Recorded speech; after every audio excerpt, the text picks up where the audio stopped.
네, 국민의힘과 정부 대통령실이 안보 관련 협의회를 열고 북한의 미사일 발사 동향을 점검했습니다. 네, 국회에는 취재기자 연결해서 자세한 내용 들어보겠습니다.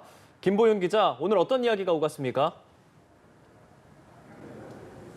네, 국민의힘과 정부, 대통령실이 오전 8시부터 국회에 모여서 약 1시간 동안 북한의 미사일 도발과 관련해 국가안보 점검회의를 진행했습니다.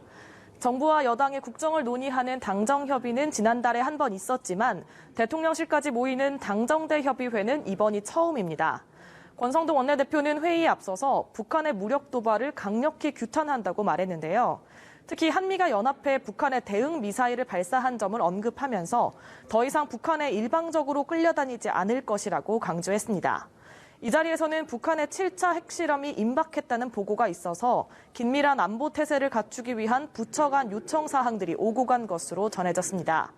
권 원내대표는 전술 종합태세 대비 계획을 각 부처 의견을 들어서 준비하는 게 좋겠다는 의견이 있었다고 회의 내용을 전했습니다. 또 지난 5년간 국방 정신전력이 해이해졌다는 지적이 있는 만큼 국방부가 간부 대상으로 정신전력 강화 훈련에 들어갔고 사병을 대상으로 한 훈련 방안도 준비 중이라고 설명했습니다. 네, 조금 전부터는 여야가 후반기 원구성 협상에 들어갔다고요? 그 소식 전해주시죠.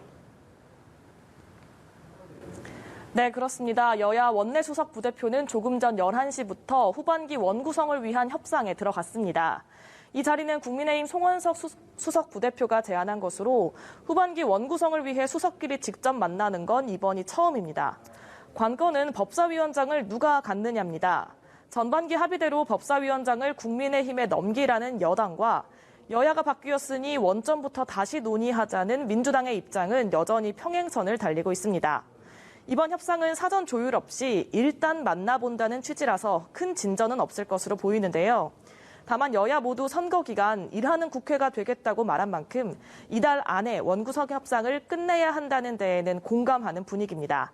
그러다 보니 민주당 쪽에선 여당의 법사위원장을 넘겨주되 법사위의 권한을 대폭 축소시키는 방안을 검토하고 있는데요. 국민의힘 권성동 원내대표는 이 방안에 대해서 결국 법사위를 돌려주겠다는 약속을 파기한 것으로 보인다고 반대했습니다. 여당은 원구성 협상이 지연되는 만큼 일단 오늘 오후 중 상임위 간사단부터 먼저 발표하겠다고 밝혔습니다.